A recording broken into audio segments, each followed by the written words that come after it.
YouTube, bonjour. Tu es présentement dans la première édition complète des Perles du vendredi. On reparle évidemment du compère Guillaume Meurice. Guillaume Meurice à qui nous avons apporté notre soutien évidemment mercredi dernier. Mais il y en a un qui n'a pas apporté son soutien à Guillaume Meurice, ça c'est Alain Finkielkraut. Il a dit quoi? Il était sur BFM TV, on lui pose la question suivante. Guillaume Meurice est suspendu d'antenne à France Inter. Est-ce qu'il est victime de la cancel culture selon vous? Très bonne question. Vous lui apportez votre soutien? Point d'interrogation. Il lui apporte absolument pas mon soutien. Il avait dit de Benjamin Netanyahou que c'était une sorte de... Sans prépuce. Sans prépuce. C'est pas une phrase drôle, c'est une phrase antisémite, brutalement antisémite. J'ai été étonné qu'aucune sanction ne soit prise contre lui. Oui, parce qu'il a été auditionné par la police. Oui. Les plaintes ont été classées sans suite. Ça a été classé sans suite. Les plaintes ont été classées sans suite.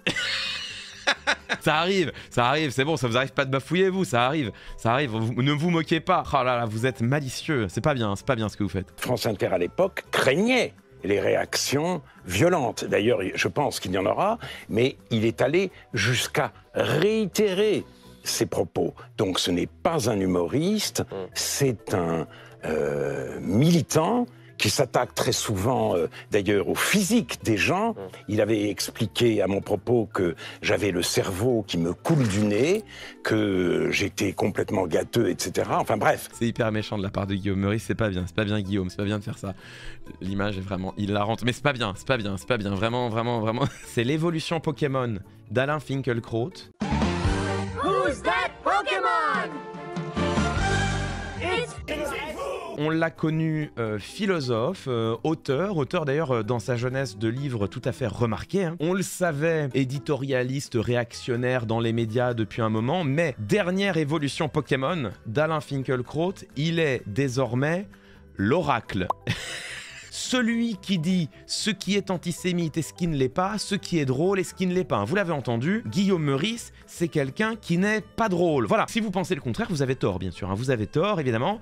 Très important de savoir que vous êtes dans l'erreur. Si Guillaume Meurice vous fait rire, vous avez un problème. Vous n'êtes pas conforme évidemment aux sentences rendues par l'oracle, donc je vous prierai de vous corriger et désormais de ne plus jamais esquisser un sourire en écoutant ce trublion véhicule caché de la gauche radicale de Guillaume Meurice qui n'est pas drôle. Si j'étais malicieux, je rappellerais que Alain Finkielkraut avait dit, il y a quelques années déjà, en parlant de l'équipe de France de football, en 1998, l'équipe de France était black, blanc, beurre. Aujourd'hui, elle est black, black, black, ce qui fait bien sûr ricaner toute l'Europe. Fin de citation. Vous pourriez être tenté de croire que cette phrase est raciste. Le premier racisme étant de penser que la couleur de peau des joueurs de l'équipe de France a la moindre importance. Le deuxième élément de racisme et le plus évident étant bien sûr sur le mot ricaner. Vous pourriez être tenté de croire que cette phrase est raciste, mais sachez que non,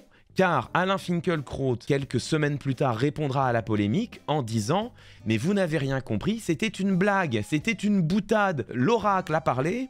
Donc, l'équipe de France, black, black, black, ce qui fait ricaner toute l'Europe, ça c'est drôle. Guillaume Meurice n'est pas drôle. Et la deuxième chose, évidemment, c'est l'oracle a raison par définition contre tout, y compris contre la justice. Je vous rappelle que la plainte pour incitation à la haine antisémite dirigée à l'encontre de Guillaume Meurice a été classée sans suite. Classée sans suite, ça veut dire que l'infraction n'est même pas caractérisée. La justice a estimé qu'il n'y avait même pas lieu d'instruire la plainte. Là, on est dans l'évidence. C'est-à-dire la justice a considéré que cette blague était évidemment pas antisémite. La justice a tort, puisque évidemment c'est l'oracle, Alain Finkielkraut, dernière évolution Pokémon, qui a dit que cette phrase elle est bien sûr brutalement antisémite. Bon bah voilà, qu'est-ce que vous voulez que je vous dise, il doit avoir raison, moi je ne sais pas. Je croyais qu'il fallait avoir confiance dans la justice de son pays, mais manifestement c'est pas clair. Si j'étais malicieux, ce que nous ne sommes pas. Mais si je l'étais, je rappellerais que Alain Finkielkraut fait partie des acteurs du débat public qui s'offusquent de la vague MeToo,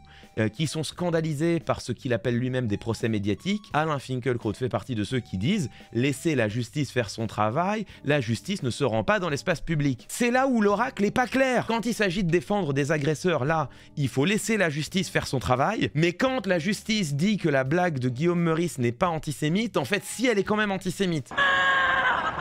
Ah, je suis confus. Après, c'est le propre d'un oracle, hein. L'oracle, il est souvent pas clair, faut un peu l'interpréter. Voilà. Comment interpréter cette séquence de Alain Finkielkraut? Je vous laisse le décider vous-même. On termine notre arc Guillaume Meurice avec le message de soutien qui, évidemment, lui a été envoyé par une de ses consoeurs, c'est bien sûr Sophia Aram, n'est-ce pas? Molière du spectacle d'humour cette semaine, donc bravo à elle, félicitations. Si tout à l'heure, nous avions Alain Finkielkraut qui était l'oracle de l'humour, Sophia Aram, elle est officiellement le Molière de l'humour, c'est pas des conneries, c'est pas des blagues, c'est officiel, elle a la statue. Écoutons son soutien, bien sûr, à son confrère Guillaume Meurice, ils sont sur la même antenne après tout. C'est pénible que toute une rédaction, que toute une antenne soit réduite à une blague pourrie. Parce que c'est ça qui est en train de se passer, c'est ça qu'on est en train de vivre. On est en train de ramener tout France Inter à cette blague pourrie. Parce que, franchement, c'est ça, c'est une blague pourrie. Je vous ai prévenu, ne vous trompez pas. Là, c'est un message de soutien à Guillaume Meurice. Il y a d'autres moyens de dire que Netanyahou est une ordure. On sait que c'est une ordure. Il y avait d'autres moyens que de le ramener à sa judéité. Je suis là pour parler de mon Molière. On me parle de Meurice. Dès que quelqu'un va prendre la parole, dans la manif sur l'antisémitisme, il y avait des panneaux qui dénonçaient l'antisémitisme de France Inter. On en est là à cause d'une blague pourrie. Mais quand Rachida Dati dit que ça pose la question de la liberté d'expression, notamment là, c'est la liberté. Ah, bonne question. Effectivement, à un moment donné, c'est aussi cette question-là qu'on se pose. Hein. L'expression d'un humoriste. Elle a dit que ça posait la question. Oui, que ça pouvait poser cette question sur la liberté d'expression, qu'effectivement elle peut être posée. Il est libre de le faire. Ça reste une blague pourrie. On est tous en droit de le faire. Et ce qui est aussi de sa responsabilité de considérer que aujourd'hui, parce qu'il a fait cette blague pourrie, toute l'antenne est associée à cette blague pourrie. Il nous a emmenés là. Voilà. Je sais pas si vous avez capté, mais je crois, mais je suis pas sûr, je crois qu'elle trouve la blague pourrie. Bah déjà, c'est le cas. Hein. L'oracle, Alain Finkielkraut l'a décrété, une Molière de l'humour l'a confirmé, voilà. Bon, pardon Guillaume, désolé, ta blague elle est pourrie. Voilà, c'est pas moi qui le dis, c'est tout le monde. Il y a un consensus, là, à un moment donné, il faut se poser des questions. Il y a un consensus qui est en train de se dégager, hein, manifestement. La blague, elle est pas sanctionnable par la justice, elle ne dépasse pas les bornes qui existent à la liberté d'expression. Je vous rappelle que en France, la liberté d'expression est bornée. Nous ne sommes pas dans un pays où le droit de s'exprimer est absolu. Il y a des choses qu'on n'a pas le droit de dire. En France, on a le droit de tout penser, mais il y a des choses qu'on n'a pas le droit de dire. Là, en l'occurrence, la justice a tranché. La parole de Guillaume Meurice ne dépasse pas les frontières de la liberté d'expression. Elle n'est pas une incitation à la haine antisémite. Le vrai problème, c'est que là, Sophia Aram, elle est en train d'enfoncer son compère Guillaume Meurice, de lui mettre la tête sous l'eau, parce qu'elle estime que la blague est pas drôle. À partir du moment où tu es une humoriste, où ton métier c'est de faire des blagues, et où tu commences à dire qu'un confrère n'aurait pas dû faire sa blague parce qu'elle est pas drôle, il me semble que tu te tires un peu une balle dans le pied, tu vois. Il me semble que la liberté d'expression qui te garantit à toi-même la liberté de faire des blagues et de les dire à l'antenne et de ne pas être critiqué pour ça, quand bien même elles ne font pas rire, ça peut arriver. Des blagues qui fassent pas rire, hein, j'ai envie de dire. Il a même pu arriver peut-être que certaines blagues de Sophia Aram ne soient pas considérées comme drôles par certains ou certaines. J'ai pu l'entendre autour de moi, ça a pu arriver à mes oreilles, c'est là encore de la subjectivité, chacun jugera. Et puis quelque part elle est Molière de l'humour, donc j'ai envie de dire elle maintenant elle a le totem, c'est garanti tu vois. Il me semble que critiquer ton compère, lui foutre la tête sous l'eau, l'enfoncer plus bactère, parce qu'il a fait une blague je cite pourrie, il me semble que c'est un peu contre-productif. Mais il y a peut-être qu'à moi que ça le fait. Qui sommes-nous pour juger après tout? J'ai une petite perle, c'est vous qui avez attiré mon attention dessus. Si vous souteniez Rima Hassan, je vous demande d'arrêter. Je vous demande de vous arrêter. Sachez que vous vous êtes trompé et je peux vous le démontrer. C'est Rima Hassan elle-même qui reposte un tweet qu'elle a reçu. Elle le reposte parce qu'entre-temps, le tweet a été retiré. Rima Hassan qui dit « Bonjour Arnaud Poulain, collaborateur parlementaire de François-Xavier Bellamy. François-Xavier Bellamy, tête de liste Les Républicains aux élections européennes. Je sais que vous manquez cruellement de courage à droite, mais de là à se cacher derrière ta stagiaire, à très bientôt Arnaud, j'ai hâte de te croiser du coup emoji. Voilà le tweet en question, c'est Arnaud Poulain qui poste le tweet suivant. Ma stagiaire qui me montre un hasardeux anagramme, smiley, smiley, smiley, smiley dubitatif. Rima Hassan, on fait 2 inversions, ça donne Iram Anas. On fait une nouvelle inversion, ça donne Iran Hamas. Hasard? Coïncidence? Je ne crois pas. Ouais. On pourrait lui faire remarquer que si tout cela était effectivement l'œuvre d'un complot tout à fait bien constitué, bien façonné, bien organisé dans l'ombre, il serait peut-être débrouillé pour qu'il n'y ait pas de S à Hamas. Moi, je crois qu'Arnaud Poulain, il tient quelque chose. Je pense que là, il a mis le doigt sur quelque chose, effectivement, de troublant. Argument de type « nous sachons, bien sûr ». Dans le milieu, c'est ce qu'on appelle, bien sûr, un délire. Voilà, c'est ce qu'on appelle une alu. Le fait de se cacher derrière sa stagiaire. Bravo pour l'acte de courage, en effet. Hein. On finit avec 2 dernières perles. Alors le premier, je le trouve marrant parce que c'est du troll. Je vous montre le visuel pour l'instant. La France est le pays le plus attractif d'Europe pour les investisseurs étrangers pour la 5e année consécutive. France Info, Libération, réchauffement climatique. La France enregistre une baisse de 4,8% de ses émissions. La Tribune, la croissance française fait mieux que prévu au premier trimestre. Incroyable. C'est ce qu'on appelle du cherry picking, évidemment. Hein. On a été chercher, bien sûr, les quelques actus, les quelques infos qui montrent que ça va pas si mal que ça, n'est-ce pas? Alors ça vient de Gabriel Attal. Ce qui est drôle, c'est le tweet qui l'accompagne. Pas mal, non? C'est français. C'est une référence au film de détournement La Classe américaine. Ceci est ma maison que vous voyez derrière là. Pas mal, non? C'est français. Je pense vraiment qu'il troll. Enfin, c'est pas possible autrement, tu vois. C'est du vol et du plagiat. À mon avis, moi, à mon avis, il essaye de faire son Jean-Baptiste Djebari. Vous vous souvenez de Jean-Baptiste Djebari? C'était le ministre de TikTok. Bon bah je pense que Gabriel Attal, il tente de faire pareil, tu vois, il tente de troller, de faire un peu le malin sur Twitter. Donc il reprend des mèmes, il met la baguette, etc. Donc voilà, donc je pense que c'est du troll. Après c'est vraiment n'importe quoi, enfin vraiment son visuel il est complètement éclaté. Il oublie que le Haut Conseil pour le climat est extrêmement critique à l'égard de la France et précise que nos réductions ne sont toujours pas dans les clous pour tenir nos objectifs. La croissance française, bizarrement, il parle de ça, elle fait mieux que prévu, c'est-à-dire que mieux, c'est que c'est moins mal. Quant aux investisseurs étrangers, ça pour le coup, c'est vrai que c'est un point tout à fait positif de notre économie, mais encore une fois, bizarrement, il ne parle pas de la balance commerciale, il ne parle pas de l'endettement, il ne parle pas du déficit, il ne parle pas de la hausse de la pauvreté, il ne parle pas de la hausse du mal-logement, il ne parle pas des 330 000 personnes à la rue, il ne parle pas des étudiants et étudiantes qui font la queue à l'aide alimentaire pour se nourrir, il ne parle pas d'ailleurs de l'explosion des foyers qui ont besoin d'aide alimentaire. Bon, bizarrement, il ne parle pas de tout ça, oui. Mais si on fait exception de tout ça, bah c'est vrai que c'est pas mal. Dernière perle, mais c'était impossible de ne pas en parler. Il s'agit bien sûr de la grande interview d'Emmanuel Macron dans le journal Elle. Il y a notamment cette petite question, ah oui, ça part de là. Question un peu malicieuse. Mais c'est souvent bien, les interviews de Elle, cela dit, hein, c'est souvent bien. Le philosophe Paul Ricoeur, dont vous connaissez bien l'œuvre, définissait la politique comme l'art de dépasser le conflit par la délibération publique. On a parfois eu l'impression que vous sembliez refuser cette dernière. Alors ça c'est pas mal, petite question un peu malicieuse, on précise pas de quoi on parle. On laisse flotter ça dans les airs. Réponse d'Emmanuel Macron: non, jamais. Mais à quel moment avez-vous eu cette impression? Lors de votre prise de position sur Gérard Depardieu, par exemple, point de suspension. Pas mal. Bim. Réponse d'Emmanuel Macron: je vais être clair. D'abord, si cela a été compris ainsi, ce n'est pas l'expression de ce que je pense.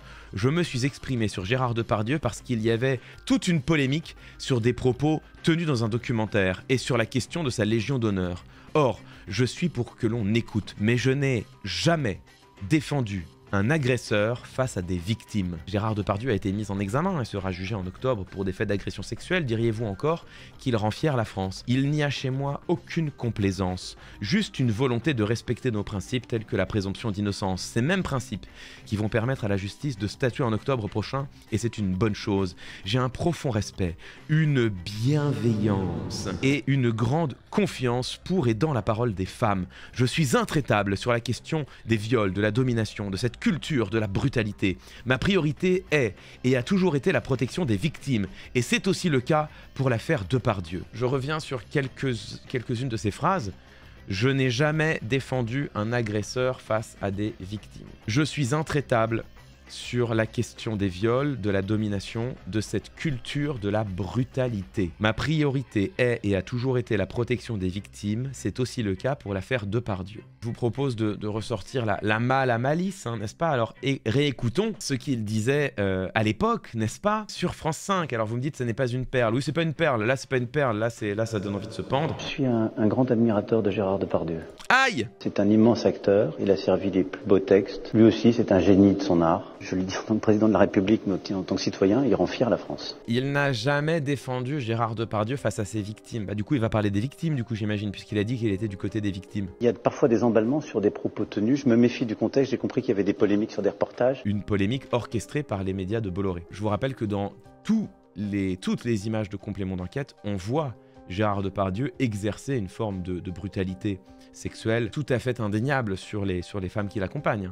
C'est-à-dire qu'on voit vraiment des faits qui ne peuvent être que compris comme du harcèlement sexuel. Bon, mais j'imagine qu'il va en parler du coup, puisqu'il dit qu'il défend les victimes face notamment à la brutalité des hommes. La Légion d'honneur est un ordre dont je suis en effet le grand maître, qui n'est pas là pour faire la morale. Et donc, c'est pas sur la base d'un reportage ou de telle chose qu'on enlève la Légion d'honneur à un artiste. La question, c'est est-ce que je vais commencer à retirer la Légion d'honneur à des artistes ou des responsables quand ils disent des choses qui me choquent? Il l'avait fait pour Weinstein. La réponse est non.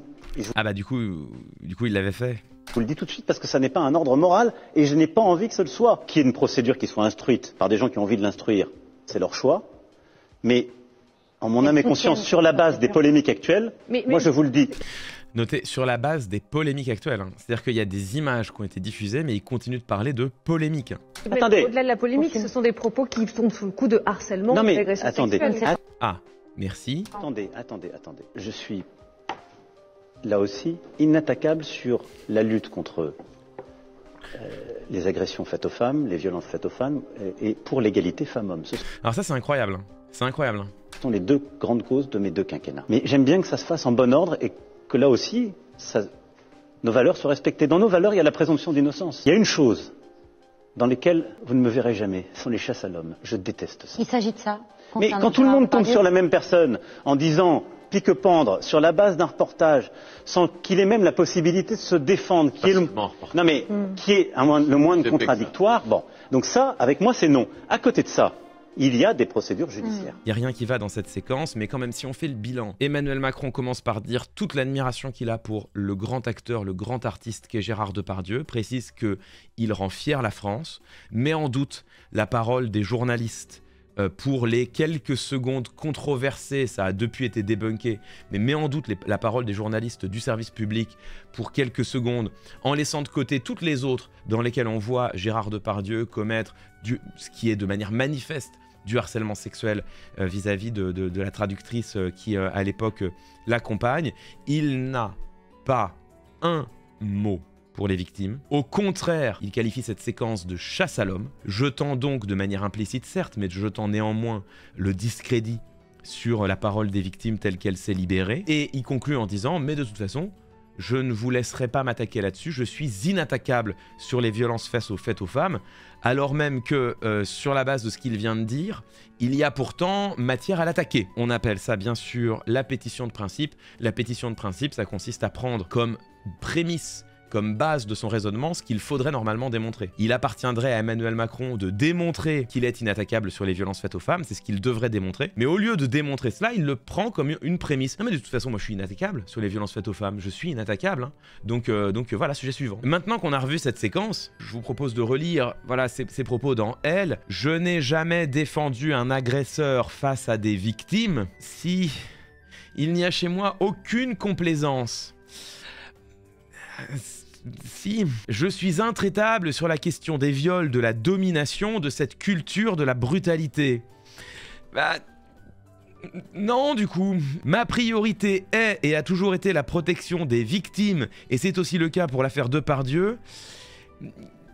Il n'a pas eu un mot pour elle. Une nouvelle fois, le gouvernement, et même en l'occurrence le président de la République, dit le contraire de la réalité. C'est de la désinformation. Emmanuel Macron regarde la réalité les yeux dans les yeux et fait comme si elle n'existait pas. Il nous décrit ses propos de manière totalement inverse à ce qui s'est passé à l'époque, alors même qu'on peut aller vérifier nous-mêmes. C'est vraiment la culture de la post-réalité. Le réel n'a plus d'importance. Il a tenu à l'époque des propos gravement choquants.